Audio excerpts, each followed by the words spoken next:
You know that one person in your family who can do no wrong? The one who's just perfect in every way? Yeah, that's my sister, Katie. And this story is about how she was the golden child my entire life, until I decided enough was enough and finally got my revenge. Let me start by painting you a picture of my family. My parents, like any normal parents, were proud of their kids, but there was one small catch. They only seemed proud of one of their kids. And spoiler alert, it wasn't me.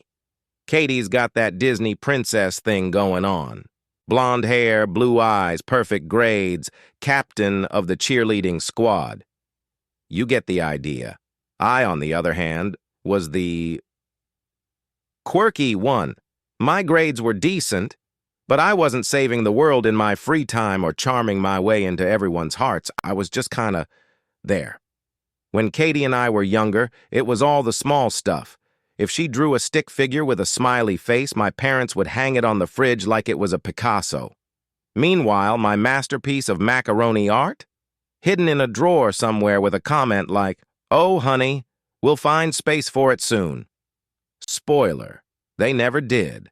Then came the teen years. Katie was the poster child of the family. She had the best clothes, got to stay out late, and always had the new iPhone the moment it came out. Me? I was stuck with hand-me-downs that were just starting to show up on clearance racks. At one point, I even inherited a pair of her shoes. Pink, sparkly shoes that, to this day, make me cringe every time I think about them. I always figured it was just one of those things, like, okay, maybe they're harder on me because I'm the younger one, right? But then it became crystal clear that Katie could do anything, and my parents would just turn a blind eye.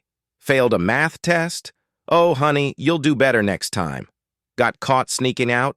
Kids will be kids, right? Now, here's where it starts to get juicy.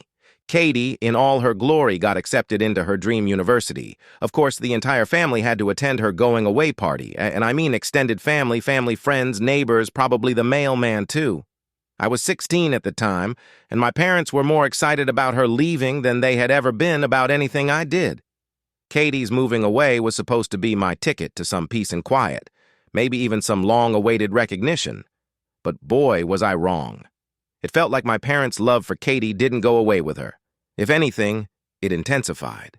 Every phone call with her was like Christmas morning. They'd hang up and immediately start gushing. Katie's doing so well. Katie's making friends. Katie's professor said she's brilliant. Meanwhile, I'm just sitting there, like, hey, I passed my math test today. And they'd respond with, "Oh, that's nice, sweetie," before going back to talking about Katie's new life at college. It was like being stuck in the background of someone else's life.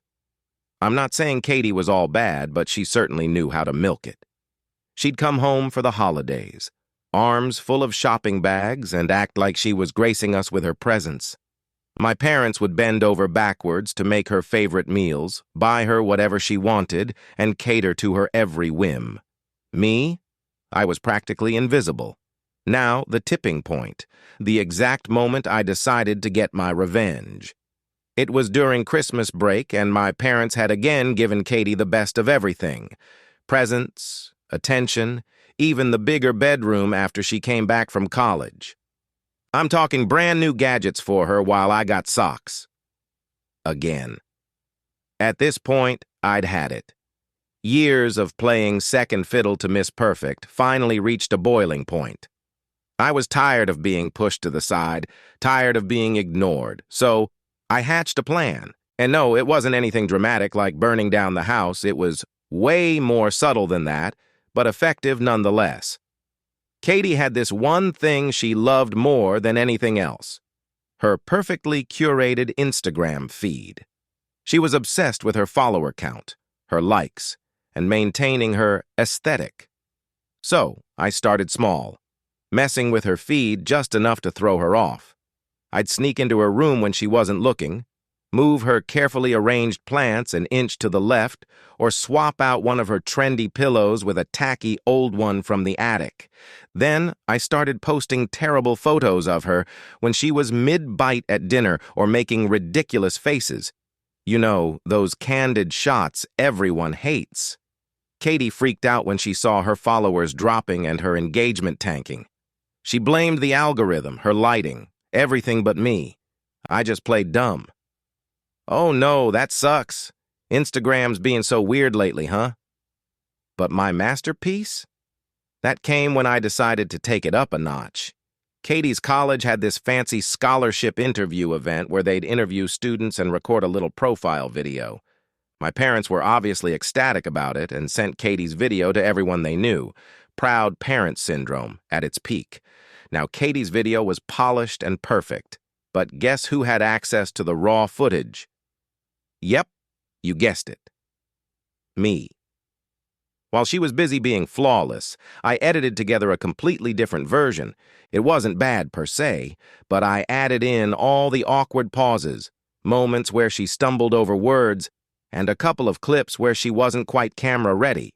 Let's just say it was less scholarship-worthy and more America's Funniest Home Videos. Then I sent it to my parents. The reaction was priceless. They were horrified. They couldn't understand how their perfect Katie could produce such a disaster. Meanwhile, I just sat back, sipping my tea, acting like I had no idea what went wrong. Katie was mortified when she found out. And for once, my parents didn't rush to her defense. They didn't praise her. They didn't coddle her. For the first time in my life, they actually questioned her perfection. Now, I know what you're thinking. Was it petty? Oh, absolutely. Did it feel amazing? You bet. But more than anything, it was the first time in my life that I felt like I wasn't in Katie's shadow. Sure, I didn't win any Best Sister awards after that, but hey, for a brief moment, the playing field was finally even. In the end, things calmed down. Katie recovered, of course, because that's what golden children do, but from that day forward, my parents were a little less blind to her perfection and a little more aware of, well, me. And that, my friends, is how I got my revenge on the golden child. Would I do it again? Maybe not in the exact same way, but who knows? After all, no one remembers second place, right?